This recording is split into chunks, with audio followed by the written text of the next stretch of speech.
Saudara-saudara yang terkasih, Shalom. Selamat pagi. Kembali kita akan mendengarkan firman Tuhan. Sebelumnya mari sama-sama kita berdoa. Terima kasih Tuhan atas berkat kasih anugerah Engkau. Kami ada sebagaimana kami ada adalah berkat kasih anugerah kemurahan Engkau, kebaikan Engkau dalam hidup kami. Biarlah ya Tuhan perlindungan Engkau senantiasa dalam setiap langkah hidup kami. Dan hidup kami boleh selalu di dalam kehendak dan rencana Engkau. Terima kasih ya Tuhan. Hanya di dalam nama Engkau, nama Tuhan Yesus, kami berdoa. Amin. Firman Tuhan pada pagi hari ini bertemakan tentang bahagia itu pilihan. Kita selalu teringat akan cerita si sulung dan si bungsu.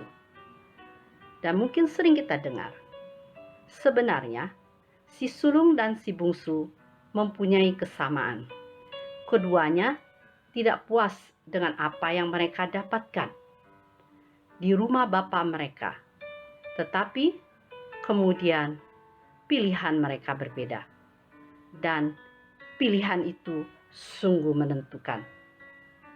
Si sulung yang merasa diri banyak berjasa kepada bapaknya. Tetapi juga merasa bapaknya tidak membalas jasanya. Ini kita bisa baca kalau dalam Lukas pasal 15 ayat yang ke-29. Memilih menganggap bapaknya tidak mengasihinya. Bahkan marah kepada bapaknya. Ini ada di dalam ayat yang ke-28 Lukas pasal 15. Pilihan itu membuat si sulung jauh dari kebahagiaan. Berbeda dengan si bungsu. Si bungsu memang sempat menghilang. Ia pergi keluar dari rumah bapaknya. Dan dalam perjalanan, di dalam proses di luar itu, dia baru merasakan. Dan akhirnya menyadari bahwa kunci kebahagiaan adalah dekat dengan bapaknya. Dia mengambil pilihan yang menentukan. Dia berkata si bungsu, "Aku akan bangkit dan pergi kepada Bapakku." Ini kalau kita baca di dalam Lukas pasal 15 ayat yang ke-18.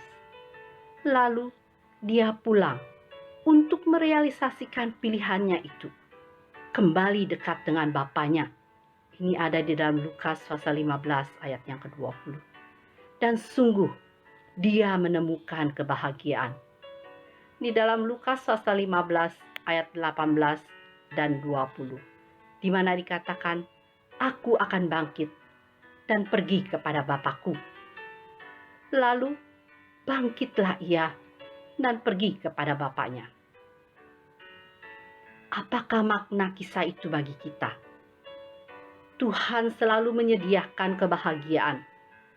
Tetapi ternyata pilihan kita ikut menentukan apakah kita berbahagia atau tidak.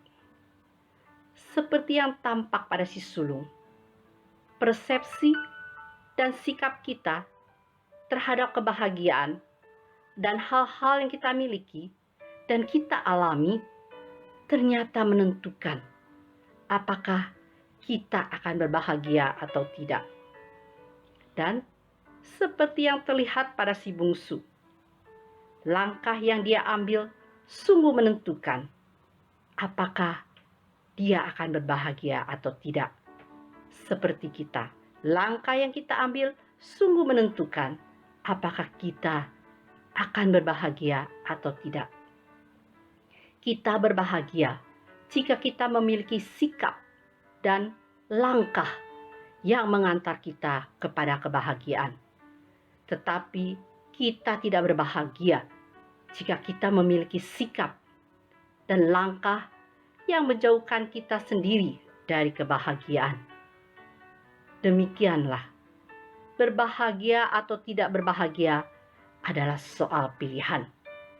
Kalau kita dekat dengan Bapa, maka kebahagiaan itu akan tersedia bagi kita. Pilihan kita menentukan kebahagiaan atau ketidakbahagiaan kita. Jika kita memilih seperti si bungsu yang menyadari dan kembali dekat dengan Bapa, niscaya kebahagiaan akan ada di dalam hidup kita. Mari kita sama-sama berdoa. Terima kasih ya Tuhan atas firman Engkau yang menguatkan kita pada pagi hari ini. Kami percaya Tuhan, jika kami berada dalam kehendak rencana Engkau, jika kami selalu dekat dengan Engkau, jika kami selalu bersyukur dengan apa yang kita miliki, maka niscaya kebahagiaan itu ada di dalam lingkup kehidupan kita. Jauhkan kami dari sifat si sulung ya Tuhan. Kiranya senantiasa kami boleh berada di dalam lingkup Engkau Tuhan, dekat dengan Engkau, menyadari ya Tuhan, bahwa Engkau selalu menyediakan kebahagiaan, bahwa Engkau Tuhan selalu ya Tuhan memimpin langkah kita, supaya kita boleh bersyukur dan merasakan kebahagiaan dalam hidup kita. Terima kasih Tuhan, hanya di dalam nama Engkau, nama Tuhan Yesus kami berdoa. Amin.